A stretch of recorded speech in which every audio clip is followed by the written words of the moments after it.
찬가를 같이 이제 들으시면서 잘 모르실 테니까 제가 잘 부르겠습니다. 그래서 잘 그 가사를 잘 보시면 좋을 것 같아요. 기도하는 마음으로요. 성부와 성자와 성령의 이름으로 아멘.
성부와 성자와 성령의 이름으로 아멘. 네, 반갑습니다. 그러면 이제 우리는 오늘 우리가 거룩하고 그릇된 교회를 믿습니다. 이제 교회에 대해서 이제 교리를 해보도록 하겠습니다. 그래서 오늘도 이제 영상을 보도록 하겠습니다.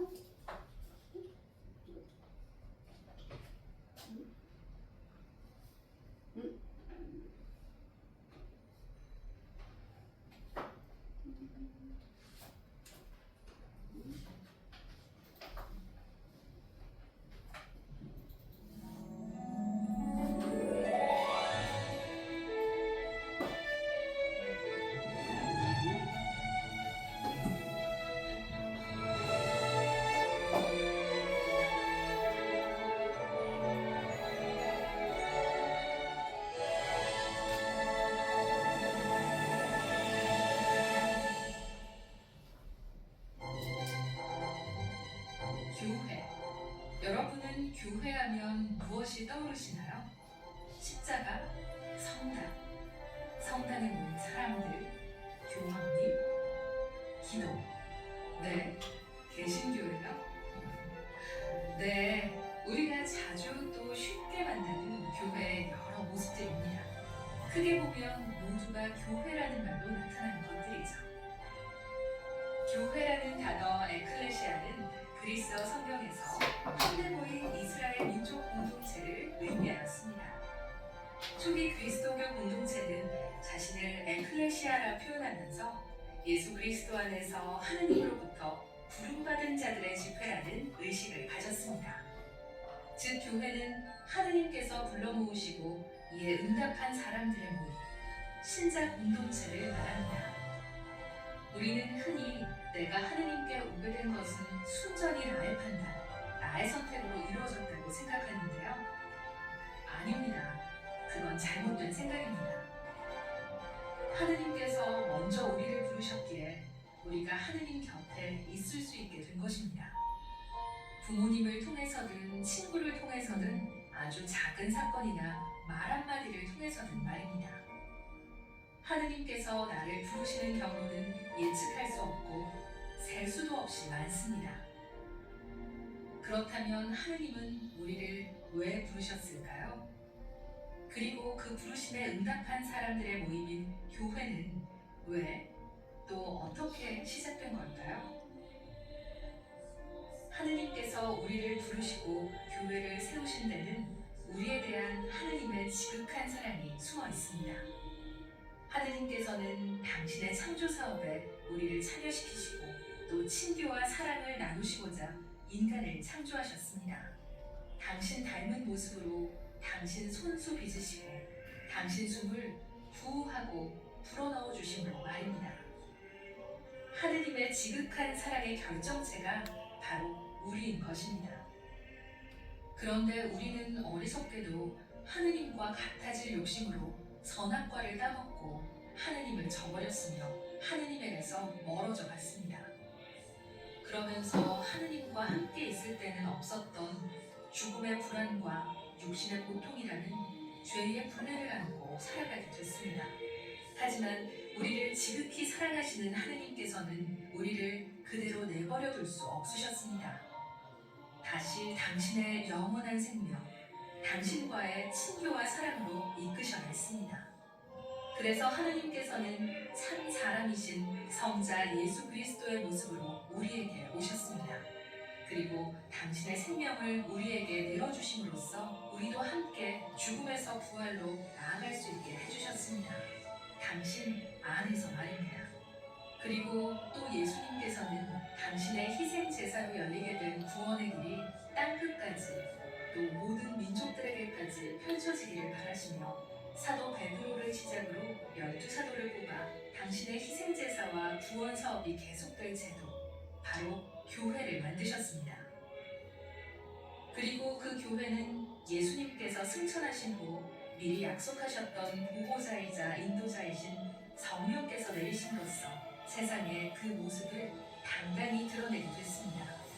결국 교회는 하느님 나라, 즉 우리를 당신과의 친교와 사랑, 영원한 생명으로 불러들이시기 위해 성부께서 계획하시고 성자께서 세우시고 성령께서 우리와 함께 시작하신 보이면서도 보이지 않는 신비체입니다. 사람이 만든 게 아니라 삼위일체 하느님께서 계획하시고 세우시고 시작하신 것입니다. 그리고 사도 베드로와 모든 사도의 후계자인 교황님과 주교님들을 통해 우리에게까지 이어져 내려오고 있습니다. 성령의 인도로 안내받고 예수 그리스도의 몸과 피로 양육되고 하느님의 백성으로 자리 잡으면서 말입니다. 그 교회 안에서 우리는 미사에 참여하여 하느님의 말씀을 듣고 그분께 찬미드리며 예수님의 몸과 피를 받아 모시고 그분과 하나 됩니다. 또한 기도로 하느님과 만나며 일상생활에서 하느님의 말씀을 되새기며 살아갑니다. 또 가난한 이들, 소외된 이들과 함께하며 모든 사람과 친교를 이루어 하느님 보시기에 좋은 세상을 만들기 위해 노력합니다.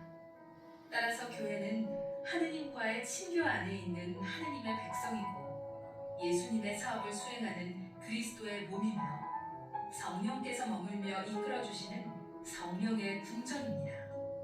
교회는 또 언제 어디서나 하나의 신앙을 고백하고 하나의 전례를 거행하기에 하나이고 비록 부족한 사람들로 이루어져 있지만 거룩한 성령께서 인도하시기에 거룩하고 모든 시대 누구에게나 똑같이 열려있기에 보편되며 사도 베드로를 비롯한 사도로부터 우리에게 내려오고 있기에 사도로부터 내려온다는 특성을 갖고 있습니다. 그리고 우리는 모두 교회의 지체이며 각자 하나의 교회이기에 하느님의 말씀, 복음을 전하는 교회의 사명은 우리의 사명이기도 합니다. 오늘도 교회인 우리에게 그리스도의 사랑이 다그칩니다.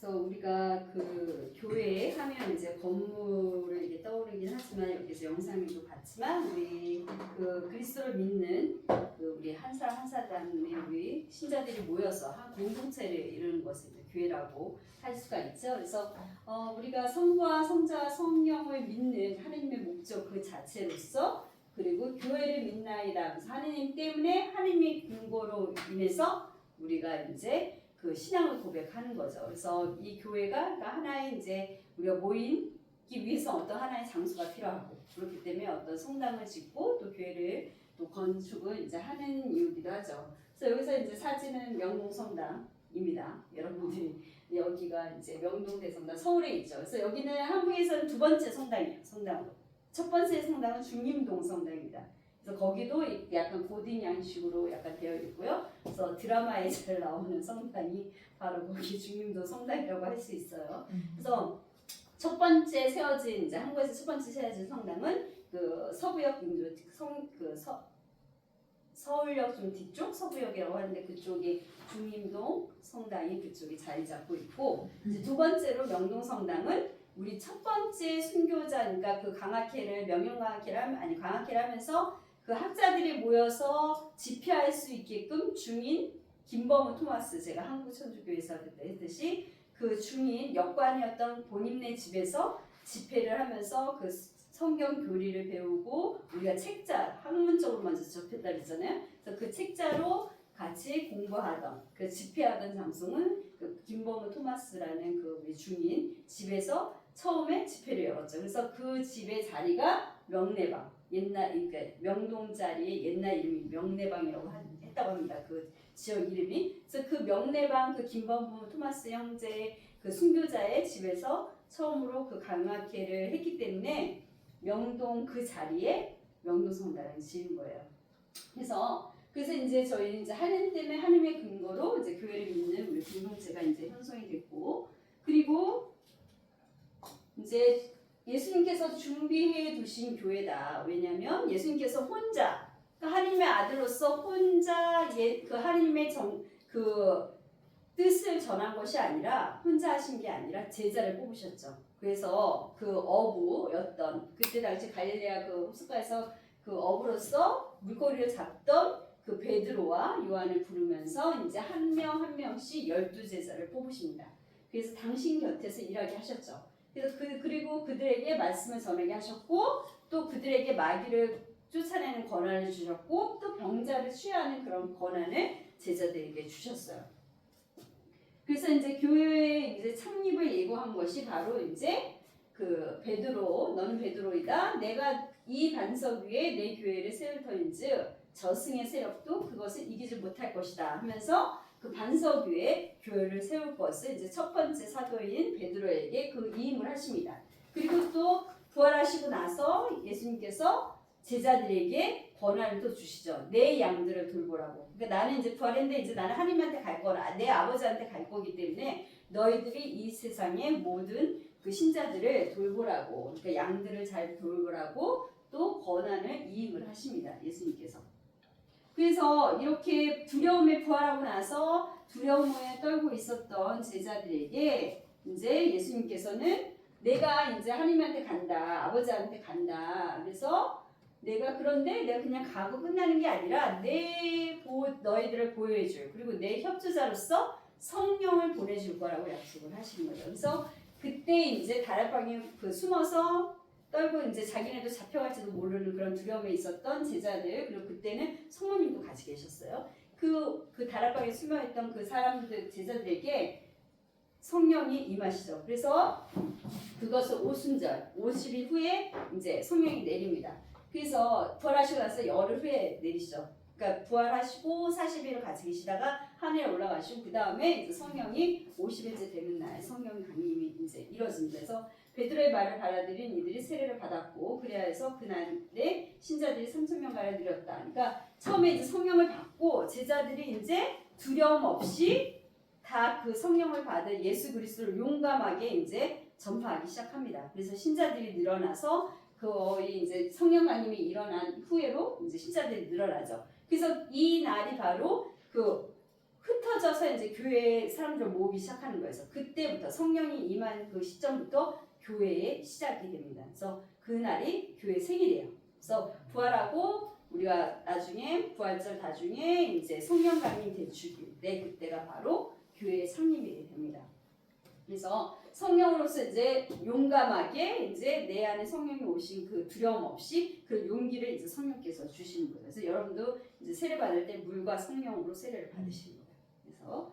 그래서 이렇게 세례를 받고 그다음에 이제 교회는 그래서 하느님의 백성이 모인 곳이다라고 할 수 있습니다. 그래서 아까 에클레시아 그의 뜻이 이제 부르다, 소집하다 이런 뜻이 있습니다. 그래서 그 본인들의 자칭에서 아까도 말했지만 본인들의 신자 모인 자기들 향해서 에클레시아라고 얘기를 했어요. 그래서 교회는 건물이 아니다.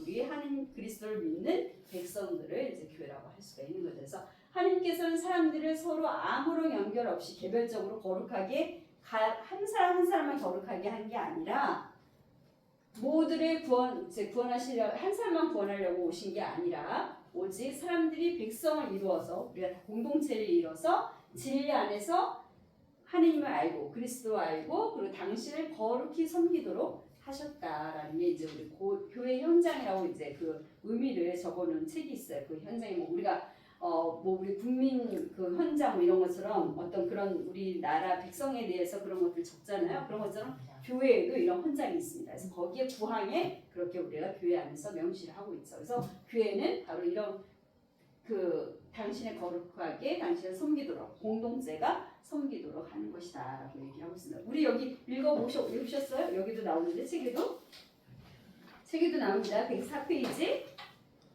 그래서 이러한 인간의 특성에 맞춰 하나님께서는 사람들을 서로 아무런 연결도 없이 개별적으로 거룩하게 하시거나 구원하려 하지 않으시고 오직 사람들이 백성을 이루어 진리 안에서 당신 알고 당신을 거룩히 섬기도록 하셨습니다.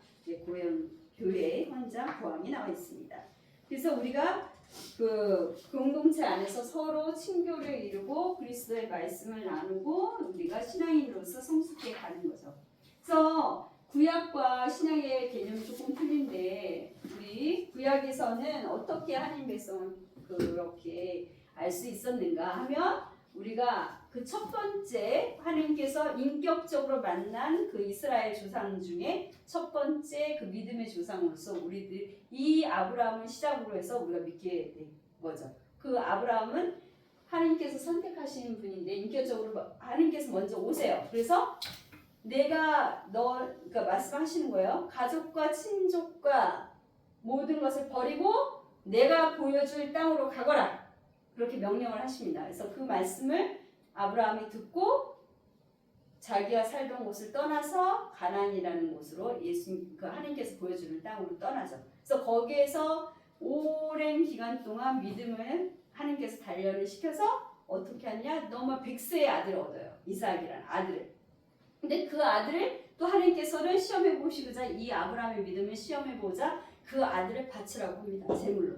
그래서 우리가 하나님께 제물로 바치는 것은 순양이나 황소나 이런 걸 바쳤는데 그게 아니라 아들을 바쳐라고 해요. 그러면은 아브라함은 아니요 못 바치는데 백세이 나잖아요. 원래 그 사라라는 부인이 아이를 못 낳는 여자였어요.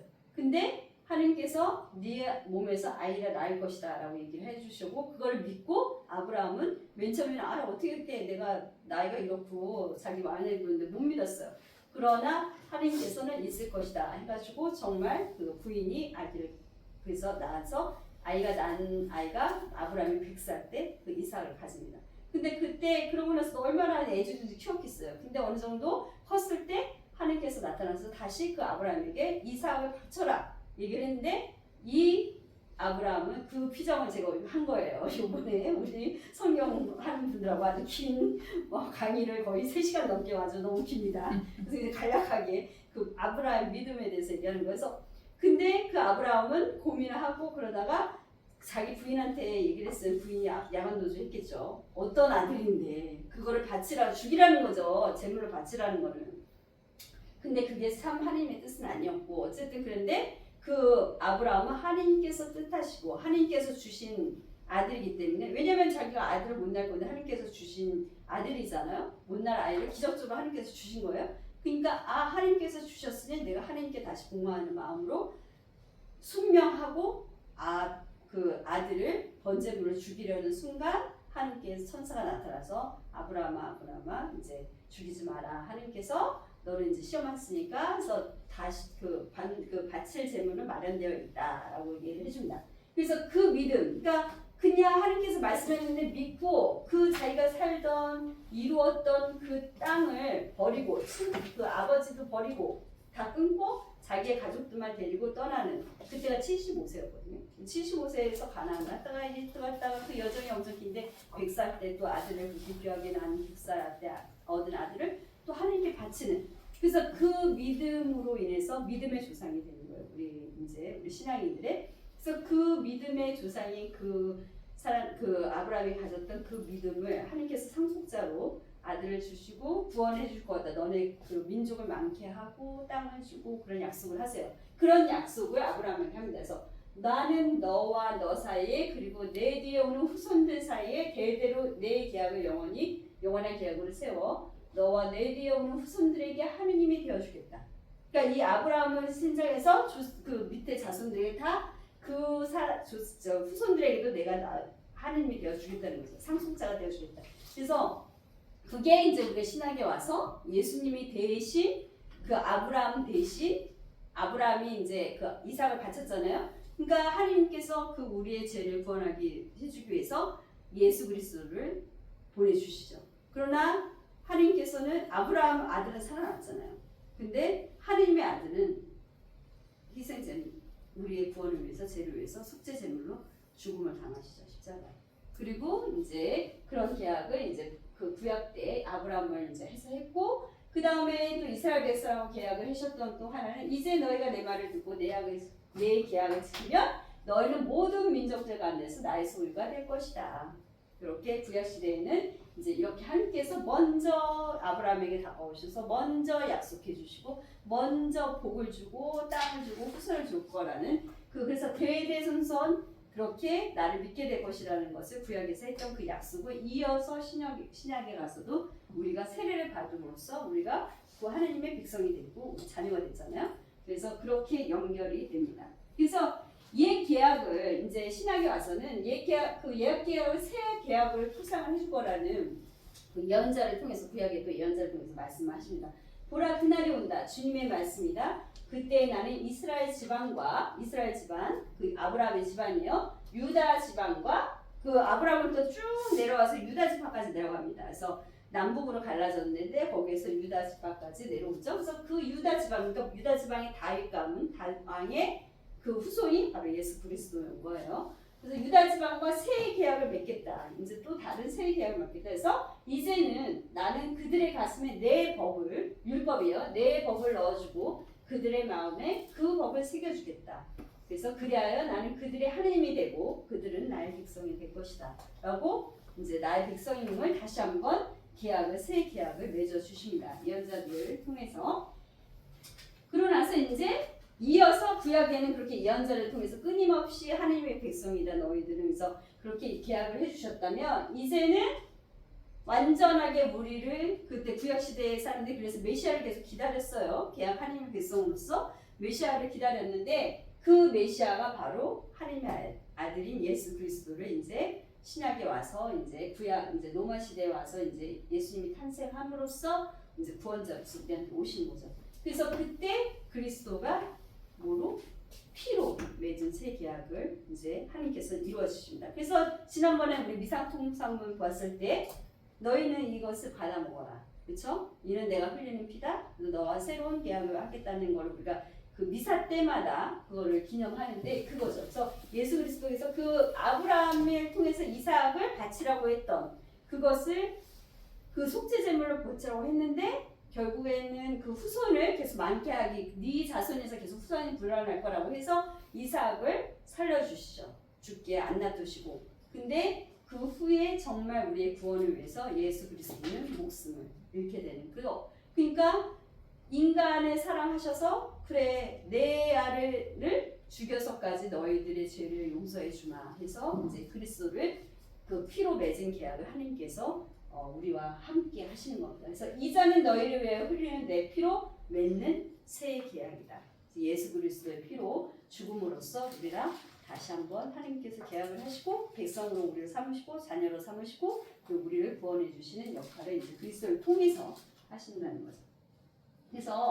그래서 그리스도를 믿는 모든 사람이 하나님의 백성이다. 그래서 하나님의 부르심을 받고 그리스도 예수 그리스도를 믿어 하나님의 거룩한 백성이 되었습니다. 이제 바울 사도가 이제 고린도인들에게 보낸 편지에서 이거를 살펴볼 수가 있어요. 그래서 여러분들도 이제 부르심을 아까 내 선택으로 오신 것이 아니라 그런 여러분들 안에 어떤 성령께서 함께 하셔서 내가 이제는 좀 신앙을 갖고 내 삶을 좀 다르게 살아보겠노라 한 건 내가 그렇게 생각해서 오신 거라고 생각하겠지만 그게 아니다.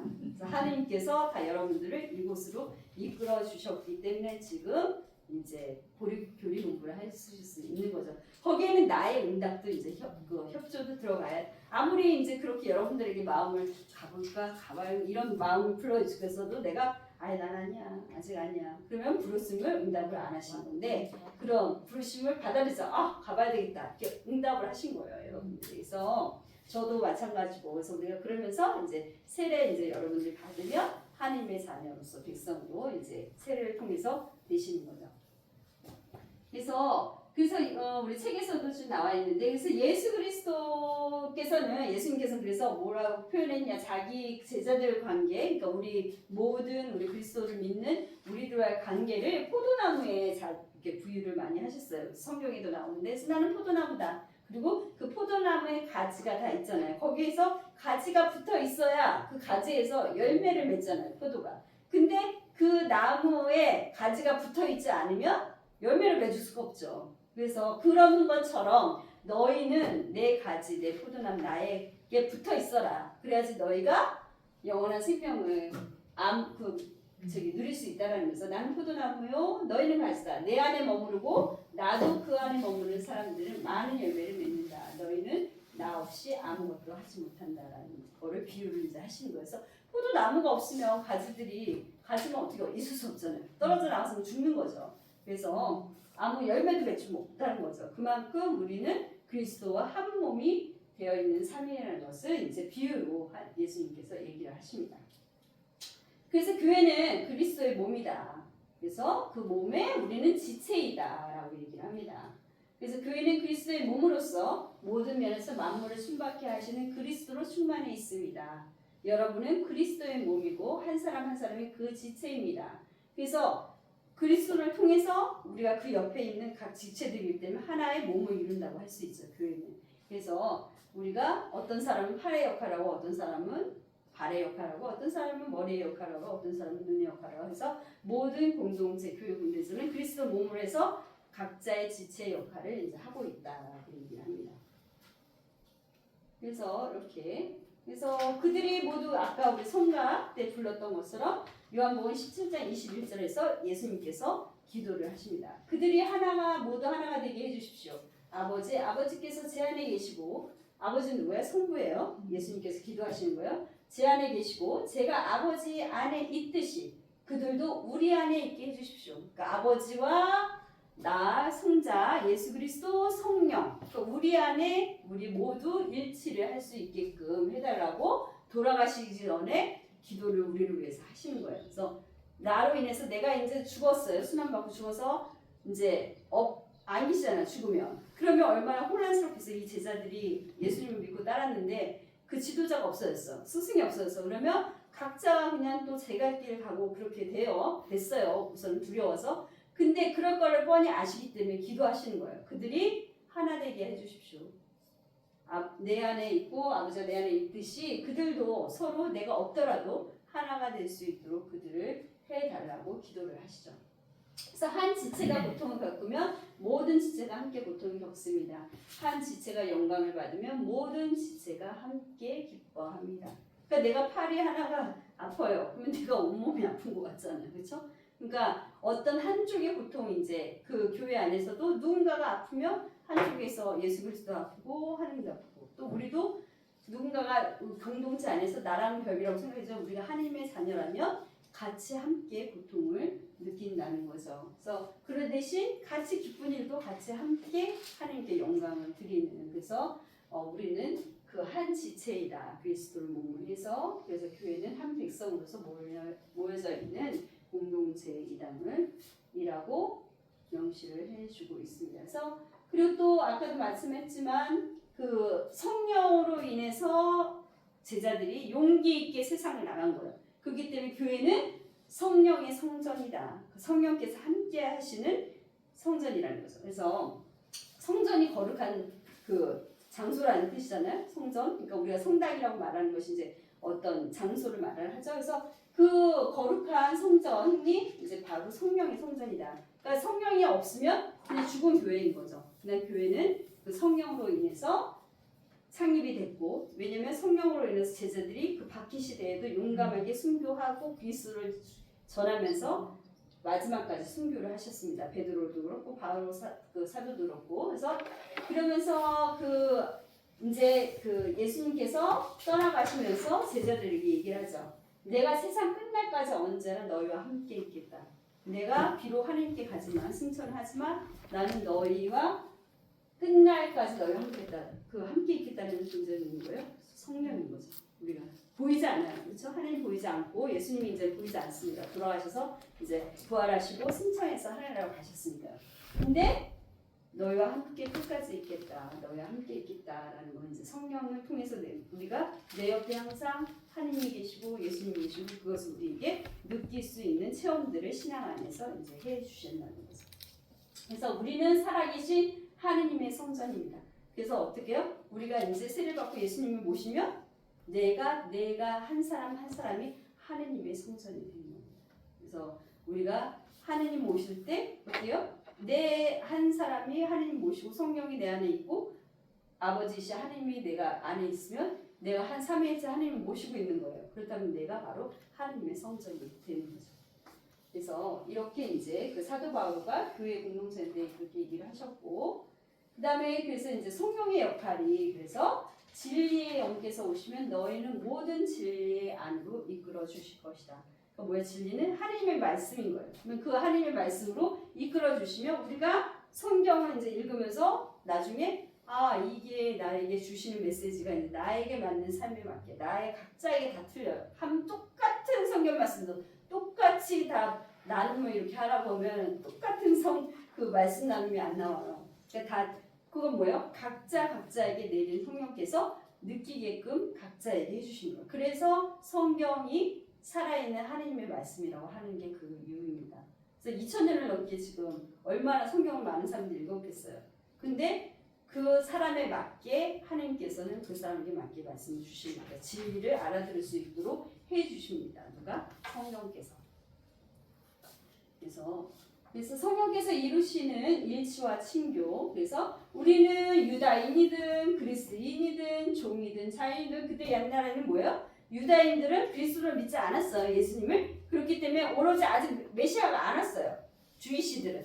또 뭐예요? 그때 당시에 아직도 기다리고 있어요. 그래서 받겠잖아요. 그리스도를. 예수님 받겠단 말이에요. 그래서 뭐예요? 유다인이든 그리스도를 믿는 사람이든 유대교 아직 하나님만 믿는 사람이든 또 뭐예요? 종이든 자유인이든 모두 한 성령 안에서 세례를 받아 한 몸이 되었습니다. 또 모두 한 성령을 받아 마셨습니다. 라고 보여주면서 그때 시대에 유다인도 있고 그리스도인도 있고 그다음 종도 있고 또 자유인도 있었고 막 그런 상태에서 사도 바울은 우리는 다 성령으로 하나의 그 세례를 받은 몸입니다. 그래서 모두 한 성령을 우리는 받아 마셨습니다. 라는 말씀을 합니다. 그래서 우리는 세례를 받으면 성령과 물을 통해서 세례를 받기 때문에 그래서 하나님의 자녀가 됐기 때문에 우리 교회 안에 모든 각자는 뭐예요? 우리가 같은 성령을 받은 형제 자매. 그래서 우리 카톨릭에서는 형제님, 자매님 이렇게 하는 이유가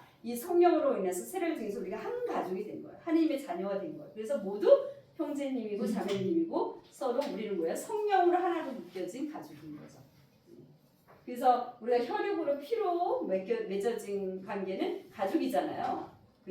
그러나 이제 그 사회적인 가족이지만 교회 안에서는 우리가 성령과 물로 세례를 받은 하느님의 자녀들이다. 그래서 우리가 자매님, 형제님 이렇게 형제 자매처럼 친교를 이루고 또 사랑을 나누고 일치를 해야 된다. 그런 얘기죠. 성령은 그리스도인 개개인 안에 살아계시는 하느님의 영이다. 아까도 말씀드렸듯이 그래서 여러분이 하느님의 성전이고 하느님의 영께서 여러분 안에 계시다는 사실을 여러분은 모르십니까? 세례를 받는 분들에게 이제 사도 바울가 얘기를 하는 거예요. 그래서 성령은 그리스도인 개개인 역시 거룩함으로 이끄신다. 그 거룩함으로 이끄신 우리들이 성화가 될 때 우리가 이 교회가 거룩해지고 세상이 또 그 우리가 성화된 만큼 세상에 그 영향력을 주는 거죠. 그래서 세상을 또 거룩하게 만드는 그 역할을 성령께서 해주시는 거죠. 교회 특성은 아까도 우리 영상에서 봤어. 하나요, 거룩하고 보편되며 또 사도로부터 이어오는 교회이다 라고 아까 그래서 우리 한번 읽어볼까요? 여기 우리 책에 보면 그 내용이 나옵니다. 하나이고 거룩하고 보편되며 사도로부터 이어오는 교회입니다. 이게 이제 여기 108페이지 교회의 특성 108페이지 책 안 가져왔어요? 이런자매님? 그래. 아니 여기 왜냐면 내용이 나와있어요. 같이 읽으려고 그래요. 이거 보시고 또 하나가 제가 있으니까 괜찮습니다. 잠깐만요.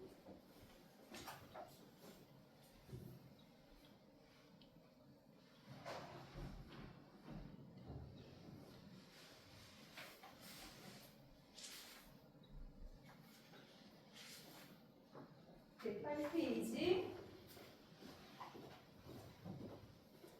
같이 읽어볼게요. 거기 보면 그쵸? 첫 번째 108페이지 첫 번째 교회는 하나입니다. 그쵸? 같이 읽어볼까요? 교회는 하나입니다. 교회는 오직 한 분이신 주님을 모시고 있고 하나의 신앙을 고백하며 하나의 세대로 태어나고 하나의 몸을 이루며 한 분이신 성령께서 생명을 주시기 때문입니다. 둘째, 교회는 거룩합니다. 거룩하신 하나님께서 교회를 세우셨고 그리스도께서 교회를 거룩하게 하시려고 자신을 바치셨으며 거룩한 성령께서 교회에 생명을 주시기 때문입니다. 셋째, 교회는 보편됩니다. 그리스도께서 교회에 현존하심으로 교회는 그분의 진리를 온전히 지니고 있고 이를 모든 시대 모든 사람에게 전하기 때문입니다. 넷째, 교회는 사도로부터 이어옵니다. 교회는 예수 그리스도께서 직접 선택하신 사도들 위해 세워졌으며 성령의 도움으로 사도들의 후계자인 주교들을 통하여 사도들의 가르침과 고귀한 신앙의 유산을 보존하고 이어오기 때문입니다. 이렇게 해서 그래서 어떻게 해요? 우리 이거 사도신경 그러니까 우리 신앙 고백할 때 고백합니다. 하나이고 거룩하고 보편되며 사도로부터 이어오는 교회를 믿습니다. 라고 우리가 신앙 고백을 합니다. 그래서 우리 이제 카톨릭이 하는 것은 이제 보편되다, 공변되다. 그러니까 어떤 시대나 어떤 그런 나라 민족을 초월해서 모든 보편적으로 하나님 그리스도를 전하는 교회다라고 할 수 있죠. 그래서 우리가 뭐예요? 어느 전 세계에 가도 성당을 가면 다 똑같이 미사 형식이 다 똑같죠. 근데 교회는 좀 틀리잖아요. 자기네 교회만 가야 좀 다르잖아요. 그래서 카톨릭은 보편되다, 공범되다라는 뜻입니다. 카톨릭 자체 뜻이. 그래서 보편된 교회인 거죠. 보편된 교회. 보편된 교회고 또 사도부터 베드로부터 해서 쭉 내려오는 제자들부터 사도부터 내려오는 교회다. 그래서 그 교황의 그 베드로에서 으뜸 사도였던 그 베드로가 바로 교황님이 되죠. 그래서 교회의 직무를 보면 그래서 교회 직무는 주님이며 스승인 내가 너희의 발을 씻었으면 너희도 서로 발을 씻어 주어야 한다. 요한복음 13장 14절. 뭐냐면 예수님께서 순환받기 전에 수요일 만찬을 끝내시고 제자들에게 발을 씻겨주면서 너희도 섬기는 사람이 되어라. 그러니까 세상에 그리스도를 전하고 세상에 봉사하는 사람, 그리고 누군가에게 사랑을 전하는 그런 겸손하게 어떤 그 교회의 역할을 해라는 거죠. 그래서 봉사의 직무를 수요일 제자들이 한 것처럼 우리도 그 봉사의 직무를 우리 교회는 가졌다고 할 수가 있습니다. 그래서 교회 구성으로서 우리가 또 그 교황님을 비롯해서 우리가 또 이게 성직자와 수도자들이 있어요. 그거를 영상으로 잠깐 보도록 하겠습니다.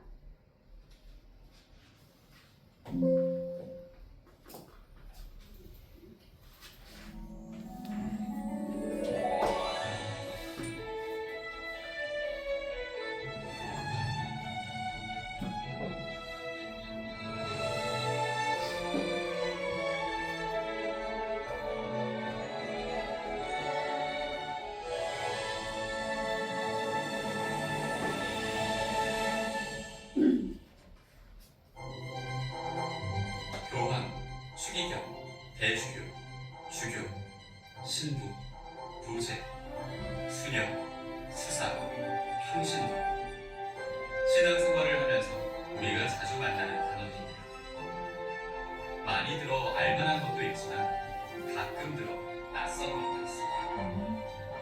주로 사람들에게 붙여 부르는데요. 신분을 말하는지 직분을 말하는지 알 듯도 하고 모를 듯도 합니다. 모두가 하느님 백성이고 모두가 그리스도교 신자인 가톨릭 교회 안에서 각각의 역할에 따라 나뉘어져 있는 교회의 구성원들을 지칭하는 단어들입니다.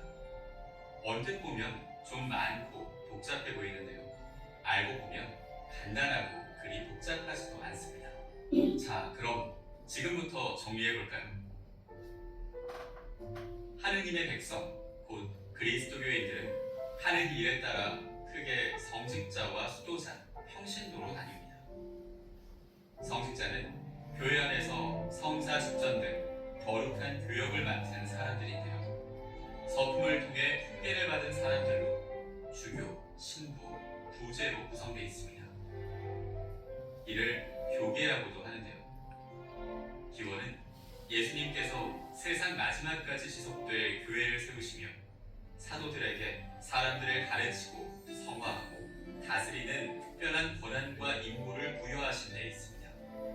성직자 중 주교는 사도들의 후계자로 지역교회, 곧 교구를 관할하고 일치의 중심이 됩니다. 주교는 또 번진성사의 통상적인 집전자이고 성품성사의 수교자입니다. 신자들이 많지 않았던 시절엔 주교가 자신이 맡은 지역을 혼자 사목했습니다. 이후 신자 수가 늘어나고 사목 지역도 넓어지면서 협력자들이 필요하게 되었습니다. 그렇게 해서 나온 협력자가 바로 신부입니다.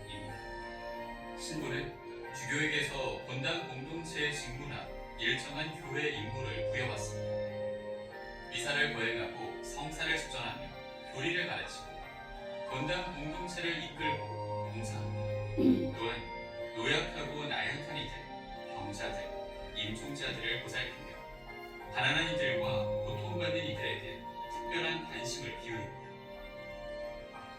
다음으로 부제는 전례와 사모 그리고 사랑의 자선행위를 통해 교회에 봉사하는 직무를 위해 서품된 사람들로 전례 거행에서 주교나 신부를 보좌합니다.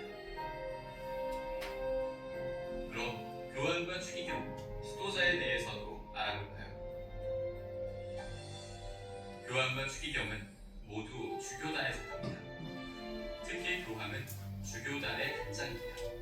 베드로 사도가 사도들 중에 으뜸이었듯이 교황 역시 모든 주교들의 으뜸인 것입니다.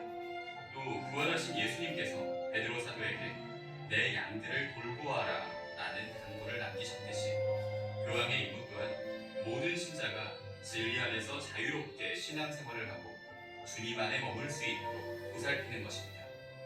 그래서 교황은 가톨릭 교회의 최고의 목자이자 스승으로서 신앙과 도덕에 관한 것들을 하느님의 도움 아래 교리로 선언하고 자신에게 협력할 주교와 추기경을 지명하며 우리가 공경할 분들을 성인으로 선언합니다.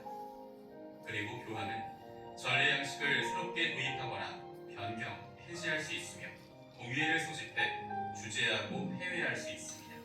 또 세상에선 바티칸 시국의 국가 원수로서 다른 나라 대표들을 만나고 온 세상에 복음의 빛이 비춰질 수 있도록 말과 행동으로 활동합니다. 한편 추기경은 그런 교황을 보필하며 자문하는 사람입니다. 교회의 중대한 사항에 대해 추기경 회의를 통해 그리고 개별적으로 교황청 부서장, 교황 특사, 교구장 등의 직무를 수행하면서 교황을 보필합니다. 그리고 80세 이하 추기경은 교황을 선출하는 투표권과 피선거권을 가집니다. 다음으로 수도자는 복음적인 권고에 따라 자신의 소유를 포기하고 그리스도께 온전히 헌신하며 자신의 뜻과 의지를 하느님께 바치는 3대 서원을 통해 자신을 오로지 하느님께 봉헌하며 사는 사람들을 말합니다. 마지막으로 평신도는 성직자와 수도자가 아닌 모든 신자를 말합니다. 교회의 대부분을 구성하고 있는 사람들인데요. 교회와 세상 안에서 교회의 사명을 수행합니다. 평신도는 곧 직업을 갖고 가정을 이루며 세상 가운데 살아가면서 교회와 세상 안에서 복음화 사명을 실천하는 것입니다. 이렇듯 교회는 성직자와 수도자 그리고 평신도로 이루어져 있습니다. 그리고 그 구성원들은 각자의 자리에서 자신의 소명을 실천하고 있습니다. 하지만 모두가 하나의 하느님의 백성이며 예수 그리스도를 머리로 하는 지체들입니다. 교회 안에는 다양한 봉사 직무가 있지만 그 사명은 하나인 것입니다. 따라서 성직자는 성직자대로 신자들에게 봉사하고 수도자는 하느님께 봉헌하는 삶을 살며 평신도는 성직자들과 협력하여 자신이 받은 은총과 봉사와 활동으로 예수님 안에서 일치를 이루어가는 일에 증인이 되어야 할 것입니다. 하느님의 백성은 각자의 위치에서 인간 구원의 복음을 선포하여 그리스도의 예언자직에 참여하고 하느님을 흠숭하고 자신과 세상을 거룩하게 하여 사제직에 참여하고 세상 만사가 하느님의 뜻에 맞도록 노력하여 그분의 왕직에 참여합니다.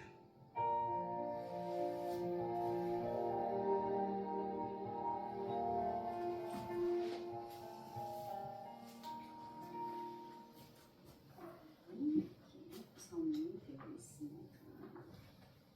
그래서 다음에 자세하게 다음 시간에 또 제가 설명을 하고 그래서 그 영상에 본 것처럼 저희가 어떤 수직 관계가 아니에요. 그러니까 교황님 밑에 뭐 주교님 밑에 신부님 밑에 뭐 부제님, 그 다음에 뭐 수녀님, 그 다음에 뭐 이렇게 수녀님처럼 봉헌의 삶을 하는 게 이제 수사님 남자분들도 계신 거예요. 공동체를 이뤄서 살아가시는 그게 아니라 수평적인 관계이다. 어떤 그 대표일 뿐이지 그래서 봉사직인 거죠. 그래서 교황님은 모든 교회 봉사직을 해서 어떻게 보면은 그 결정권을 내려야 되고 이런 것들을 해야 되기 때문에 베드로 오뜸사도를 예수님께서 뽑으신 것처럼 하나의 대표를 뽑으신 거죠. 우리가 대통령을 뽑듯이. 그래서 임기가 우리 교황님은 돌아가실 때까지입니다. 그래서 그 중심직이에요. 선출이 되시면. 그래서 이번에 그 프란시스코 교황님께서 돌아가셨기 때문에 새로 267대입니다. 지금 네오 14세 교황님께서 267대까지 내려왔어요. 지금 교황님이 베드로 사도를 시작해서 지금 2025년에 이제 267번째 되는 교황님이 레오 14세 이번에 교황님이 되셨죠. 올해. 그래서 프란시스코 신부님은 266되셨고 그래서 이제 돌아가셨기 때문에 새로 콩클라베라고 해서 이제 그 추기경님들만 선출을 하십니다. 그러니까 추기경님들만 80세 이하이신 추기경 전 세계 이제 추기경들을 이제 교황님께서 추기경을 아까 지명한다 하셨잖아요. 그러니까 주교 중에서 지명을 합니다. 그래서 추기경이 된 분이 이제 가서 그래서 우리도 뭐예요? 유은숙 추기경님이 계시죠. 전지서 추기경님 계시고 돌아가셨고 그래서 우리도 그 지금 그 한국 교회를 좀 많이 프란치스 교황님께서 많이 지명을 하셔서 그 성직자, 그 말하자면 신부님들을 그 어떤 영성적으로 도와주는 그런 성직자 장관이 있어요. 그 교황청 내에. 그러니까 모여서 교황님이 계신데 그 옆에서 많은 일들을 보좌를 해야 되잖아요. 추기경님들이. 그리고 거기에서도 또 바티칸 시고야를 엄청난 우리나라에서 제일 작은 나라가 바티칸이잖아요. 거기서 하나의 나라의 원수세요. 교황님은. 그래서 거기서 많은 그런 일할 사람들이 필요할 거 아니에요. 추기경님들이. 그래서 각 나라에서 선출해서 이제 노마에서 같이 일을 하시면서 지내시는 거죠. 거기에 우리나라 추기경님이 뽑히신 거죠. 거기에 성직자들을 돌보는 그런 장관으로 계세요. 그래서 그 유흥수 주교님이 이번에 오셨어요. 여기 우리 뉴욕에도. 그래서 그때 미사 퀸즈 성당에서 미사 하셨거든요. 그래서 그렇게 추기경님들만 전 세계 추기경님들이 모이십니다. 만약 이제 교황님이 돌아가시면 이제 장례를 하고 그런 장례에서 한 다음에 나서 콩페라레라고 열립니다. 로마에서. 그럼 바티칸 거기서 열리는데 그래서 열려서 거기에서 모두 각자가 써내는 거예요. 근데 그것이 가반수가 넘어야 선출이 되십니다. 그렇기 때문에 그래서 만약 선출이 되면 흰 연기가 나오고 선출이 안 되면 검은 연기가 나오고 그래서 이제 바깥에서 다 이제 대기를 근데 올해 그 레오 14세 교황님도 빨리 선출이 된 케이스 하루 만에 선출되셨잖아요. 프란시스 교황님도 그렇고 그래서 그 모두가 이제 마음이 일치될 수 있도록 성령께서 그 분을 그러니까 그 많은 추기경 중에서 이름을 써내는 거죠. 각자가 써내는 거예요. 그 많은 추기경님들이 그래서 그게 모여지려면 얼마나 오래 걸리겠어요. 그렇죠? 근데 이제 그래서 이제 그 보셨는지 모르겠어요. 그 선출된 거 나중에 그 찾아서 한번 보시면 그 그 교황님이 이제 선출되셔서 발표하고 이제 교황님이 나와서 인사를 할 때 이제 그때 모든 그 TV에서 모든 이제 첫 강복을 모든 신자들에게 해주십니다. 그래서 그걸 강복을 받는 것이 이제 유효하고 그때 선출됐을 때 강복을 받을 때 전대사를 우리가 받는 거예요. 전대사는 뭐냐면 우리의 죄가 다 없어지는 것을 축복을 받는 거예요. 근데 우리가 그거를 누구한테도 양도를 할 수 있어요. 돌아가신 분들 누구들을 내가 기억하고 그러면 그 돌아가신 분이 그 어쨌든 연옥이라는 데가 우리가 있다고 했잖아요. 그래서 거기서 죄가 안전히 용서를 받아야 하늘로 올라갈 수 있다. 그래서 우리가 끊임없이 그들을 위해서 기도해야 하늘나라를 갈 수 있다. 그래서 그것을 양도를 해서 그분이 하늘나라를 갈 수 있게 해주는 것이 이제 바로 전대사라고 할 수 있으면서 그걸 받을 수 있었고 그러고 나서 그랬는데 바로 그 옆에 이제 추경님들이 다 나오셨는데 다들 하나같이 보셨죠? 안 돼서 너무 좋아요. 안 돼가지고 너무 좋아하네. 근데 얼마나 고통스럽겠습니까? 이 교황님이 이 많은 이 교회를 일치를 위해서 기도를 끊임없이 하셔야 되고 맞아요. 또 다른 것도 아니고 그런 어떤 세계적인 평화를 위해서 끊임없이 그런 나라들과 계속 가셔서 방문해서 어떻게든 우리가 평화롭게 이 세상을 살 수 구원의 복음의 그 가치관대로 세상에 갈 수 있도록 전쟁 없이 평화롭게 인권, 그러니까 어떤 인권, 생명 존중이라든가 어떤 모든 그 그리스도적인 그 복음화를 위해서 세계를 다니면서 이제 방문을 하시고 계속 국가 원수들 만나시고 이런 걸 하죠. 그래서 그 요한 바오로 2세가 이제 우리나라 2번이나 이제 성인 공경 그 올리시려고 방문을 하셨었어요. 그래서 그 요한 바오로 2세가 엄청 많은 나라를 다니셨죠. 한 200몇 개국 같은. 그래서 그 파키슨병이 걸렸는데도 불구하고 끝까지 그 교황직을 수행을 하셨고 처음으로 이제 그 프란시스코 교황님 전에 베네딕토 교황님은 이제 더 저거하기 전에 본인이 사임을 하셨고 그래서 그렇게 해서 지금 이제 네오 교황님께서도 이제 프란시스코 교황님에 이어서 우리 이제 전 세계 인권적인 문제 또 이제 지금 뭐 트럼프도 있고 또 시카고 출신이신 거죠. 미국 출신으로서는 처음 되신 거예요. 그래서 어떤 그런 그 이민자 그리고 또 페루에서 오랫동안 선교를 하셨던 분이에요. 그래서 그 페루 시민권자시래요. 그러니까 여기 미국 시민권 태어났지만 그걸 포기하시고 페루 그 시민권을 받으셔서 이제 교황님이 되셨죠. 그래서 그 교황님을 위해서 엄청 우리가 그 기도를 하죠. 왜냐하면 올바르게 목자로서 그 교회를 이끌어 가실 수 있도록 기도를 합니다. 그래서 우리가 그래서 그렇게 협력자로서 추기경님이 계시고 주교님이 계시고 신부님이 그러니까 그래서 뭐예요? 그 부제가 한국에서는 부제를 받고 바로 1년 후에 서품을 받습니다. 사제품을 받으세요. 그러니까 그래서 그 교회 안에서 준비를 하고 교육을 받고 나서 그 신부님들도 10년 걸립니다. 한국에서 이제 군대 가는 건 3년 해서 10년이 걸리고 저희 수도자로서 수사로서 살아가는데 저희는 이제 종신부로 봉헌의 삶을 살겠노라고 해서 정결, 동정을 지켜야 되고요. 순명, 그 교회 안에 순명을 해야 되고 그 다음에 청비, 가난하게 사는 것을 서원을 합니다. 세 가지. 그래서 이제 그 복음상덕이라고 하는데 예수님께서 그렇게 사셨어요. 동정을 지키셨고 결혼하셨죠. 그 다음에 가난한 이들을 위해서 엄청 복음적인 삶을 사셨고 그 다음에 하느님께 아버지께 순명하셨고 그래서 저희는 예수님처럼 그 봉헌의 삶, 온전히 우리 삶을 하느님께 봉헌하는 그런 서원을 합니다. 그래서 그것이 저희도 만 10년이 걸립니다. 네, 만 10년. 그때 이제 하느님의 딸로서 하느님을 그리스도로 정배로, 그러니까 말하자면 배우자로. 그래서 우리 여러분들이 결혼하시는 거와 똑같이 저희도 예수 그리스도와 결혼을 결합하는 그런 서원식을 합니다. 그거 다음 시간에 보여드릴게요. 그래서 저희도 똑같이 반지를 받습니다. 네, 그 10년째, 10년 만 10년째 되는 해에 반지를 받습니다. 제가 이게 이제 그리스도와 결합하는 그 징표로 저희가 주교님이 반지를 주세요. 그럼 저희가 직접 손에 생각은 났는데. 그렇습니다. 그래서 저희는 그리스도의 정배입니다. 그러니까 저희의 짝은 그리스도 예수님이신 거죠. 그래서 이렇게 반지를 받고 서원을 합니다. 그거 서원시켰던 거 나중에 보여드릴게요. 그래서 2010년 1월 18일 신부님은 이제 반지는 아니고 서품으로서 신부님은 제의를 받으시죠. 사제로. 그리고 안수를 받으시고 그 다음에 낙인을 받으세요. 우리가 세례 받을 때 기름을 바르듯이 신부님은 성사에 들어갑니다. 그래서 우리는 성사가 아니에요. 수도자는. 그냥 봉헌된 삶을 살기 때문에 우리가 어떤 주교님 앞에서 그 다음에 신자들 앞에서 서원을 하는 거고 신부님들은 품을 받는 거예요. 아까도 말했지만 품을.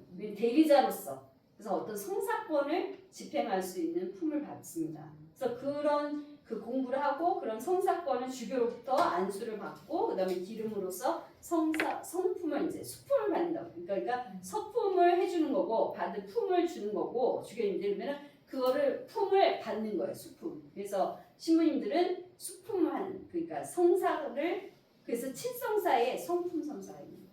친성사 배우셨죠? 네? 보자신님한테 거기에 근데 수도자는 뭐 품 받는 게 아니고요. 우리는. 그러니까 우리는 어떻게 보면 여러분들하고 똑같이 평신도예요.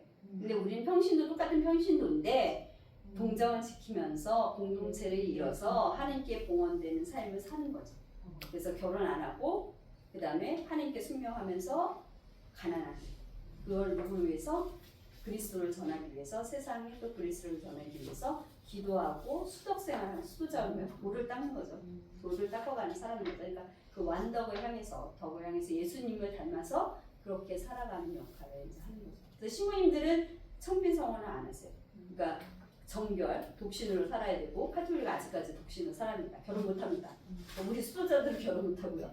그래서 독신, 정결을 지키는 예수님이 정결을 지키셨던 것처럼 저희도 정결을 지키고 그리고 신부님들은 순명, 주교에게 순명하는 거죠. 교회에 순명하시는 삶을 사시는 거예요. 청비는 우리께서 제 개인 재산이 많지는 않으시지만 개인적으로 재산을 갖고 있을 수 있으세요. 신부님. 근데 저희는 개인적으로 우리는 저희 수도자는 크레딧 카드도 못만들고 그렇습니다. 근데 어쨌든 여기서 그 세금을 내야 되잖아요. 여기서 그래서 교회 연금 제2연세미 연금을 또 받아야 되기 때문에 기본적으로 세금을 나누기 때문에 기본적으로 한 500불 정도 받는 거 이제 그 정도 받는 걸로 해서 조금 한 것도 이렇게. 그래서 근데 그 관리를 개인이 다 하는 게 아니라 그냥 우리 수도에 그 수도원 차원에서 해주는 거죠. 그러니까 우리는 그래서 뭐 얼마 많이 받지 않아요. 분당에서 봉사하기 때문에 그래도 주세요. 왜냐면 우리 생활비도 뭐 해야 되고 뭐 먹을 것도 해야 되고 일장 것도 좀 사야 되고 그것도 그래서 분당에서 아주 적은 돈이 나옵니다. 그러면 그거를 우리가 개별적으로 다 쓰는 게 아니라 그 돈을 다 수녀 본부에 내요. 그러면 그 본부에서 다시 우리한테 생활비를 줘요. 그걸로 하고 또 남잖아요. 그걸 다시 또 다 보내요. 그래서 매달 제로로 다 만들어서 보내요. 그렇게 그 초대교회 이제 나중에 사도행전 배울 텐데 초대교회 때 그렇게 했어요. 사람들이 모두 자기들이 마련 뭐 경작해서 뭐 했던 뭐 돈을 벌었던 그 물건이나 이런 것들을 다 공동으로 내놔요. 그래서 그거를 다 필요한 사람들이 나눠 가졌어요. 그러니까 그 초대교회 사람들이 그렇게 했어요. 그러니까 내 것도 그러니까 내가 이만큼 해서 나는 쓸 만큼 이거 쓰고 다른 사람이 필요한 사람은 더 가져가. 이렇게. 그래서 이 초대교회 가톨릭 이 초대교회 신자들이 그렇게 살았다고요. 그러니까 모두 내가 받은 거는 하나님께서 주신 거다. 그러니까 모두 다 내놓고 공동으로 같이 나눠서 쓰는 그런 생활을 했었죠. 그래서 사도행전에 나오면 초대교회도 그렇게 생활했습니다. 그래서 거기에서 공산주의가 시발된 거예요. 그러니까 원래는 좋은 의미인 거죠. 그래서 원래 그 우리 카톨릭의 그 초대교회 신자들이 그렇게 살았던 것이 모티브가 이제 공산주의로 발전을 했는데 너무 이제 독재적으로 하는 게 이제 문제인 거잖아요. 원래 취지는 공산주의 취지는 서로 공동으로 다 소유하고 나눠 쓰고 이렇게 자기가 가진 거 다 내어놓고 그렇게 친교를 이루면서 사랑을 나누는 공동체였습니다. 초대교회는 그런 정신으로 우리 수도자들을 그렇게 사는 거죠. 다 하나님에게 봉헌된 사람이 하나둘 모여서 서원을 하고 교회에 그래서 우리도 이제 10년이 되면 교황청에 이름이 올라가요. 수도자로서. 그래서 근데 또 내가 만약에 하다가 힘들어서 나갈 수도 있잖아요. 교황청이 허락이 있어야지 수녀로서 하고 근데 신부님들은 인호가 벌써 기름이 발라졌기 때문에 하다가 또 신부님 못 하실 수도 있잖아요. 그래도 사제로서 남아있게 됩니다. 근데 성사는 집행은 못하죠. 결혼해서 만약에 결혼 생활 하셔도 교황청에서 풀어주셔야 성체를 영할 수가 있어요. 왜냐면 그거를 약속을 깬 거잖아요. 하나님과의 약속이니까 죄인인 거죠. 그래서 그것도 교황청에서 사제로서 벌써 올라가기 때문에 거기 사제 교황청에서 풀어줘야 이제 신부로서의 역할을 이제 그 성체를 그 죄를 용서받고 성체를 영할 수가 있어요. 그런 좀 복잡한 절차가 좀 있어요. 그렇기 때문에 신중하게 잘 살 수 있도록 기도를 많이 해주셔야 합니다. 정말 아닙니다. 여러분들 저는 그 결혼해서 사시는 분들이 더 좋겠어요. 나는 제 몸만 잘 간수해서 저만 잘 깊게 가면 되는데 근데 많은 유혹들이 있죠. 특히 이제 우리는 공동체에서 좀 보호가 됩니다. 같이 신부님들 같이 살잖아요. 보호도 되고 우리 수도원에서도 보호가 됐는데 신부님들은 조금 달라요. 왜냐하면 교구에서 생활하시죠. 각자 생활하시기 때문에 어떤 공동체 살면 좀 같이 좀 힘든 일도 있고 나누기도 하고 그러면서 좀 고민도 털어놓고 뭐 신부님도 하시긴 하겠지만 근데 아무래도 사제로서 살아가는 것이 더 유혹도 많고 더 힘드신 것도 뭐 우리처럼 뭐 돈이 없지도 않고 돈도 있을 수 있고 어떤 물질적인 거에 또 인간인지라 그런 유혹도 많이 받으실 수 있고 그러니까 특히 또 이제 사제들을 위해서 신부님들 위해서 더 우리 교우분들이 더 많이 기도해 주시고 이렇게 성직자 수도자를 위해서 기도를 많이 해주시고 저희는 또 우리 신자분들 위해서 기도를 드리고 그래서 우리가 하나의 교회 구성원들이다. 그래서 평등하게 우리가 어떤 하나님의 그 그리스도 복음을 전하기 위해서 이 세상이 좀 더 그리스도 복음화 되기를 그래서 예수님께서 그렇게 사신 것처럼 모든 이들이 평등하게 그리고 정말 사랑을 나누면서 인권적으로 그러니까 그 하나의 하나님의 백성으로 개개인이 존중받을 수 있는 사회가 될 수 있도록 우리 이제 그것이 이제 우리 그리스도의 어떤 그 예수 그리스도의 삶을 살아가는 우리들인 거죠. 다음 시간에 또 이어서 하도록 하겠습니다. 그러면 우리 기도로 그래도 또 다시 우리가 오늘 하나의 교회가 보편되며 교회를 배웠으니 우리가 이번에는 짧은 사도신경을 해볼게요. 긴 거 말고. 네. 252페이지 아니면 이제 기도문 나눠드린 거 보셔도 되고요. 제가 만들어드린 기도문 있죠? 여기에 사도신경 있습니다. 사도들이 그 바쳤던 믿음을 바쳤던 기도입니다. 찾으셨죠? 네. 되어 있습니다. 성부와 성자와 성령의 이름으로 아멘. 전능하신 천주 성부 천지의 창조주를 저는 믿나이다. 그 외아들 우리 주 예수 그리스도님 절을 하시면서 성령으로 인하여 공적 마리아께 잉태되어 나시고 본시오 빌라도 통치 아래서 고난을 받으시고 십자가에 못 박혀 돌아가시고 묻히셨으며 저승에 가시어 사흘날에 죽은 이들 가운데서 부활하시고 하늘에 올라 전능하신 천주 성부 오른편에 앉으시며 그리로부터 사는 이와 죽은 이를 심판하러 오시리라 믿나이다. 성령을 믿으며 거룩하고 보편된 교회와 모든 성인의 통공을 믿으며 죄의 용서와 육신의 부활을 믿으며 영원한 삶을 믿나이다. 아멘. 성부와 성자와 성령의 이름으로 아멘. 아멘. 수고하셨습니다. 네. 축하드립니다. 감기 조심하시고요. 조심히 운전하시고요. 네. 다음 주에 뵙겠습니다. 이제 어떻게 조소상고 예, 저는 어깨가 좀 아파서 오늘 치료받으러 왔습니다. 제가 조금 실수해가지고. 그래서 안전 내놨어요. 그 밤에 특히. 네. 잘안 보여요. 어저께 비가 굉장히 오는 바람에. 네. 뺑기를 갔어요. 안 보여요. 요즘 날씨가 그지. 날씨가 막 오늘도 천문도 오고. 맛있어요.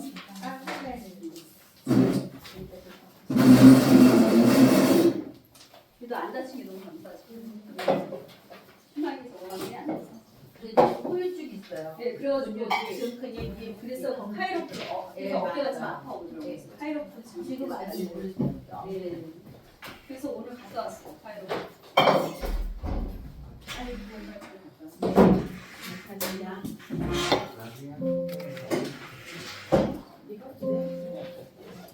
오늘도 세차 안 옮겨도 되나요? 네, 오늘 안 계셔도 돼요. 네, 안 계셔도 돼요. 아 맞다. 안 했다. 내일 다음 시간에 까먹었네. 끝났으니까. 세례명 발표. 다음 시간에. 당신을 기다리고 네, 맞아. 맞아. 아이고, 알려주셨어요. 다음 주에 진부자님 문학생 혹시? 아, 그래요? 그 다음 주에 뭐 했어요? 뭘 하셨어요? 그래서? 누구야? 노엘랑